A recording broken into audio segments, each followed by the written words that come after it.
Hi guys. आज आप सभी के बीच बताएंगे कि बेस्ट बुक क्या है फिजिक्स केमिस्ट्री और बायोलॉजी के लिए, जो लिमिटेड रिसोर्स रहना चाहिए और इफेक्टिव बुक रहना चाहिए। क्योंकि क्वेश्चन प्रैक्टिस अगर जीरो से आप पूरा शुरू से करने गए तो बहुत क्योंकि इफेक्टिव क्वेश्चन करना बहुत जरूरी होता है।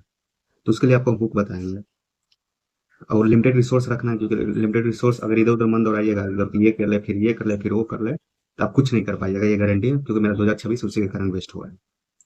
तो चलिए स्टार्ट करते हैं। सबसे पहले बायोलॉजी। बायोलॉजी में सबसे पहले आपको क्या करना, कुछ नहीं करना। सबसे पहले आपको एनसीईआरटी कम से कम 10 बार revision, each and every chapter का कम से कम 10 बार आपको रिवीजन करना ही पड़ेगा, तभी जाके बायोलॉजी पर आप पढ़े और टिक से मारिए। क्योंकि सोचने का टाइम रहता नहीं, क्योंकि आप बायोलॉजी में अगर सोच रहे थे फिर फिजिक्स केमिस्ट्री में क्या सोच पाइएगा।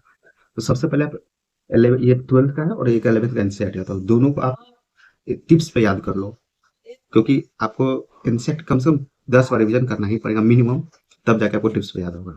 उसके बाद क्या है कि आपको क्वेश्चन प्रैक्टिस करने के लिए, या तो आप फिंगर टिप ले लीजिए एमटीजी का, नहीं तो ये पीडब्ल्यू का जो एनसीईआरटी पंच है विपिन सर का, ये भी मस्त है। क्योंकि इसमें ईच एंड एवरी जो लाइन होता है एनसीईआरटी का सबसे कवर किया गया इसमें क्वेश्चन, ये एनसीईआरटी पंच है। बायोलॉजी का तो हो चुका है, बता दें बायोलॉजी में आपको एनसीईआरटी करना है और उसके बाद एनसीईआरटी पंच है, ये कुछ कर लीजिए।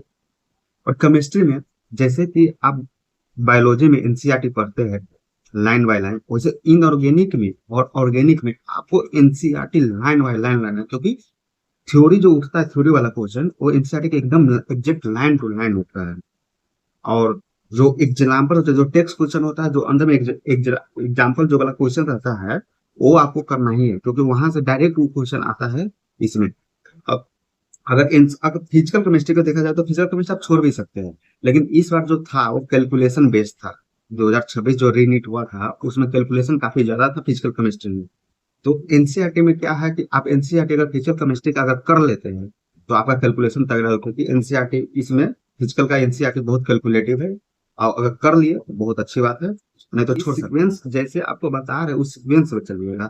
पहले एनसीईआरटी कीजिए, उसके बाद आप फिंगर टिप उठाइए। जो एमटीजी का जो फिंगर टिप आता है केमिस्ट्री का, वो फिंगर टिप उठाइए, क्योंकि उसमें एनसीईआरटी का हर एक्सट्रैक्ट किया हुआ जो बेस्ट क्वेश्चन बन सकता है वो क्वेश्चन उसमें रहता है। तो उसके बाद आप फिंगर टिप कीजिए, क्योंकि एनसीईआरटी पर अगर कमांड है कि नहीं, वो आपको फिंगर टिप 2 मिनट में आईना दिखा रहा है कि भाई मेरा एनसीईआरटी पर कमांड हुआ या नहीं हुआ। तो फिंगर टिप उठाइए, सीक्वेंस पर चलिए। उसके बाद अगर आप कर सकते हैं तो 3 कॉम्बो आता है बुक का। अब 2027 का पेपर कैसा होता है कोई प्रिडिक्ट कर नहीं सकता है। तो उसके बेस्ट मतलब कि जो कैलकुलेटिव होता है, जो थिंकिंग वाला क्वेश्चन होता है, उसके लिए आपको बता दें। देखिए इनऑर्गेनिक में सबसे पहले आप 3 कॉम्बो बुक आता है।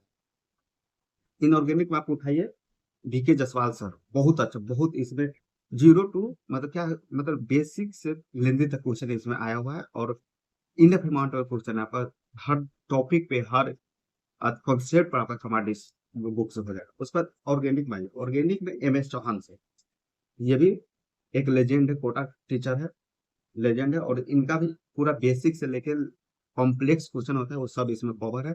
आपको इधर इससे एक भी इधर उधर नहीं जाएगा। हाँ, अगेन बोल रहे हैं कि एनसीईआरटी फिंगर टिप करने के बाद ही आप इस तीन कॉम्बो पता है उस पर आइएगा। क्योंकि डायरेक्ट इस पर आइएगा तो आपसे क्वेश्चन सोल्व होगा नहीं, क्योंकि इसमें थोड़ा ट्रिकी क्वेश्चन होता है, माइंड क्वेश्चन रहता है। उसके बाद फिजिकल केमिस्ट्री में आप एनके अवस्थी सर, ये भी काफी कैलकुलेटिव रहता है। और मतलब इसमें 3 लेवल में क्वेश्चन दिया गया है, basic, calculative and thinking, 3 ability में दिया हुआ है।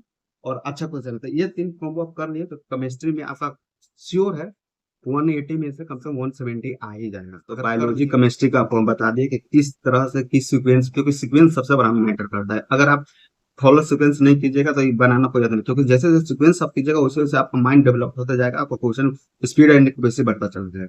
तो आइए फिजिक्स पर आते हैं। फिजिक्स में इस बार भी एनसीईआरटी से बहुत सारा क्वेश्चन आया हुआ है। तो मैं सोच रहा हूँ कि इस बार एनसीईआरटी में स्किप नहीं करूँ। बहुत टीचर बोलते, बहुत ऐसा टीचर जो है वो, जैसे कि एमआर सर भी बोलते थे कि एनसीईआरटी स्किप करो, उससे कोई मतलब नहीं, नोट्स का करो। लेकिन नहीं, नोट्स से आपको ऊपर उठना ही पड़ेगा, जिस तरह से फिजिक्स फिजिक्स का क्वेश्चन नीट एग्जाम में आ रहा है। तो मैं सबसे पहले एनसीईआरटी करूंगा, क्योंकि इसमें बहुत सारा ऐसा कॉन्सेप्ट है जो डायरेक्ट नीट 2026 में आया हुआ था।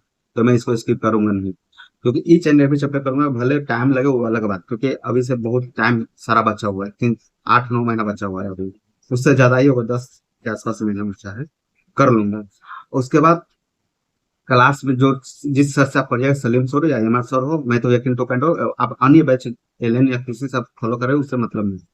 उसके बाद क्लास नोट्स से बनाइए, एनसीईआरटी आप लेके जाओ। उसके बाद अगर आपके पास टाइम बच रहा है तो ये डीसी पांडे का वॉल्यूम 1 वॉल्यूम 2 आता है, डीसी पांडे। तो इनका क्या है कि जो टेक्स्ट क्वेश्चन है, और ये एनसीईआरटी का भी मतलब लाइन बाय लाइन से क्वेश्चन उठाए हुए है।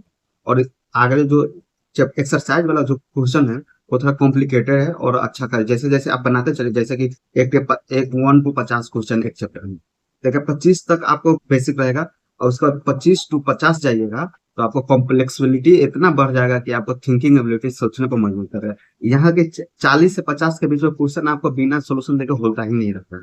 तो one of the best book है थिंकिंग एबिलिटी के लिए। तो मैं डीसी पांडे करूंगा, फिंगर टिप का ये क्या बोलते हैं, एनसीईआरटी करूंगा, और उसके बाद सर का नोट्स तो कंपलसरी करना ही पड़ेगा। तो यही सब है। तो आपको बता दें, केमिस्ट्री बायोलॉजी और फिजिक्स में क्या क्या करना है और किस किस सीक्वेंस में करना है वो मैटर रखता है। क्योंकि आप आगे जाकर टेस्ट ज्वाइन कीजिएगा, टेस्ट सीरीज, और टेस्ट सीरीज में क्या होगा कि सिलेबस रहता है। अगर सिलेबस आपका कंप्लीट नहीं है तो पैनिक कर लीजिएगा, टेस्ट छोड़िएगा, ये छोड़िएगा, प्रैक्टिस नहीं कर पाइएगा। इसलिए लिमिटेड रिसोर्स रखिए। हाँ, जरूरी नहीं है कि आप जो सीक्वेंस बताए है तो वो सीक्वेंस पूरा होना चाहिए। कोई आप एक सीक्वेंस में चलिए, आप एनसीईआरटी भी कर लेते हैं, इनफ है। उसके बाद जो बुक बताए है वो एडिशनल है, ताकि आपका स्पीड एंड एक्यूरेसी बढ़ जाए। क्योंकि क्लास नोट्स में क्या होता है कि सर, क्योंकि वहां पर कॉम्प्लेक्स क्वेश्चन सर लेके आ नहीं सकते, क्योंकि कॉम्प्लेक्स क्वेश्चन तो क्लास का ड्यूरेशन ज्यादा हो जाएगा। इसलिए सर लोग वही लाते हैं, वन लाइनर क्वेश्चन लाते हैं और पीवाईक्यू ज्यादातर लाते हैं। तो उससे थोड़ा प्रैक्टिस में कमी रह जाता है। इसलिए मैं सोचा हूँ कि बुक फॉलो करूंगा। और अच्छा खासा बुक का लेवल है, आप किसी से पता कर लीजिएगा, या तो गूगल से पता कर लीजिए या कहीं और अन्य व्यक्ति से पता कर लीजिए। ये इनके अवस्थी से पीके जायसवाल सर और एम एस चौहान सर, ये लेजेंड है तीनों कोटा का। और क्या क्वेश्चन बनाते हैं, तो मैं ये फॉलो करूंगा। चलिए मिलते हैं, क्योंकि मैं कल से स्टार्ट कर रहा हूँ, क्योंकि मैं घर गया था इसलिए 4 5 दिन, तो कल से स्टडी स्टार्ट करूंगा। और मिलते हैं नेक्स्ट स्टडी ब्लॉग में। तो फॉलो एंड सब्सक्राइब कीजिए। इस तरह से बेसिक नॉलेज आपको गाइडेंस की तरह मिलता रहेगा, क्या क्या करना है क्या नहीं करना है।